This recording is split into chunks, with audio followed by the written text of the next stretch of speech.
Altın fiyatları ile ilgili yapmış olduğumuz analizler noktasal olarak çalışmakta. Şimdi sorduğunuz sorular arasında altın fiyatları daha yükselecek mi? Gram altın fiyatlarında son görüldü mü? Özellikle kısa vadede vermiş olduğumuz arkadaşlar ve yapmış olduğumuz altın, gram altın yorumları içerisinde ana hedeflerine doğru giden ürünler yaşadık. Ons altın tarafında sizlerle birlikte 1941 seviyesi bizler için bir kısa vade hedef bölgemizdi ve noktasal olarak bu ana hedef bölgemize ulaşmış durumdayız. Gram altında bizlerin takip ettiği en önemli kritik seviyede 1170 TL civarından geçen alandı. Burada da gene noktasal olarak tahminlerimizi yapmış durumdayız.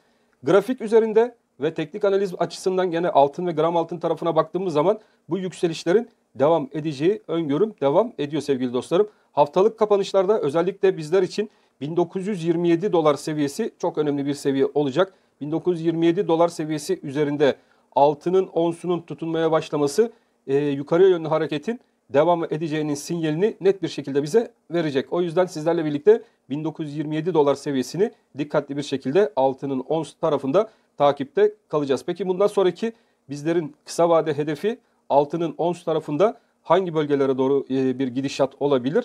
Bununla ilgili de sizlerle birlikte kısa vadede vermiş olduğum 1941 dolar direnci önemli olacak. Fakat en önemli arkadaşlar bakın 1927 ve 1941 seviyesinden geçen alan olacak. Eğer ki 1927 doların üzerinde kalmayı başarabilir isek bu hareketler 1941-1927 bantları arasında bir müddet daha devam etse de altının ons tarafında artık bizler için 2000 dolar seviyesi bir hedef bölümü noktası haline gelmiş olacak. O yüzden altın yatırımcıları hala da panik yapmasınlar. Dolar kurunda Merkez Bankası'nın özellikle stabil tutma çabalarından kaynaklı olarak da arkadaşlar fakat ben orada gene dolar kuruyla ilgili bir önceki videomda anlatmış olduğum altın yatırımcılarının da bu videoyu mutlaka izlemesi gerekli olduğunu düşünüyorum. Çünkü birazdan gram altın analizi yapacağız.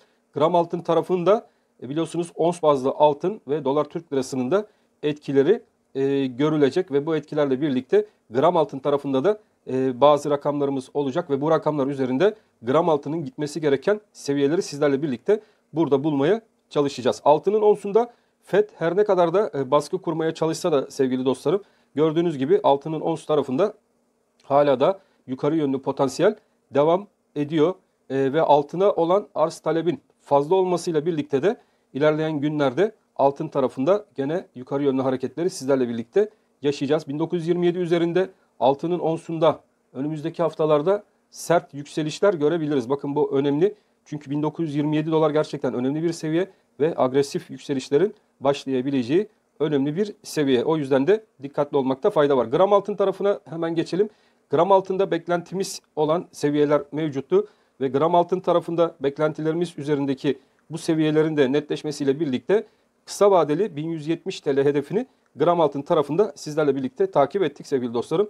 Şimdi gram altında ilerleyen günlerde hangi rakamlar bizler için önemli olacak ve grafik üzerinde baktığımız zaman gram altının kapanışlar neticesinde 1170 TL civarının üzerine oturması gram altında bize neyi ifade edecek?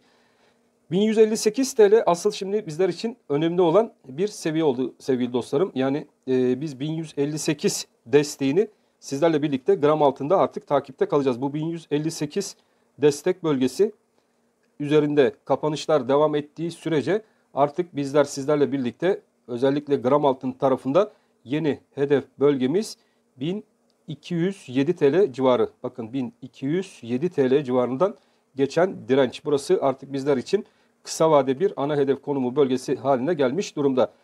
Gram altın yatırımcıları 1145. Bakın bu da önemli bir rakam. Çünkü 1145 seviyesi haftalıkta bizler için bir direnç bölgesiydi ve bu direncin kırılmasıyla birlikte artık bizler sizlerle birlikte haftalıkta 1145 seviyesini bir destek olarak takip edeceğiz.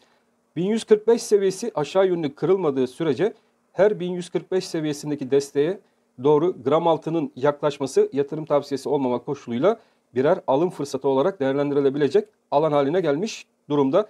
Ve artık sizlerle birlikte biz 1145 ve 1207 TL civarındaki hedef bölgesini gram altın yatırımcıları, emtia sever arkadaşlarımızla birlikte buradan takip etmeye başlayacağız.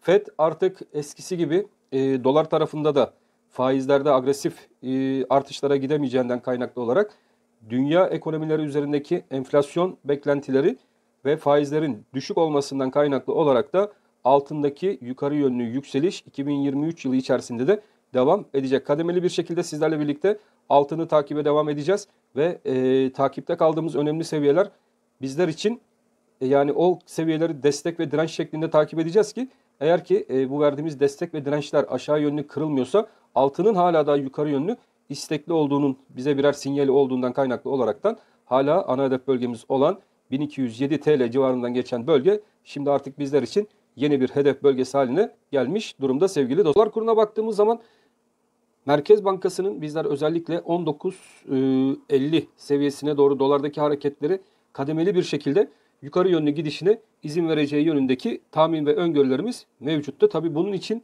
ne dedik? Merkez Bankası 18.80 üzerinde tutucu olacaktır. Doların yükselmesini engelleyebilmek için de 18 lira 80 kuruş civarındaki dolar kurunu tutma çabaları içerisinde bir Merkez Bankası izleyeceğimizi söylemiştik. Ve 18.80 geldi çattı sevgili dostlarım. 18.80 seviyesinin önemi buradaki hareketlerin daha agresif bir şekilde dolar kurunu ilk etapta 19 lira 15 kuruş seviyesine ve ardından da 19 lira 50 kuruş seviyesine doğru yukarı yönlü taşıma isteği dolar tarafından yaşanacaktır. O yüzden 18 lira 80 kuruş Merkez Bankası için önemli bir seviye ve bu seviyeyi tutmak isteyecek olan bir Merkez Bankası. Tabii bunu tutabilecek mi sevgili dostlarım?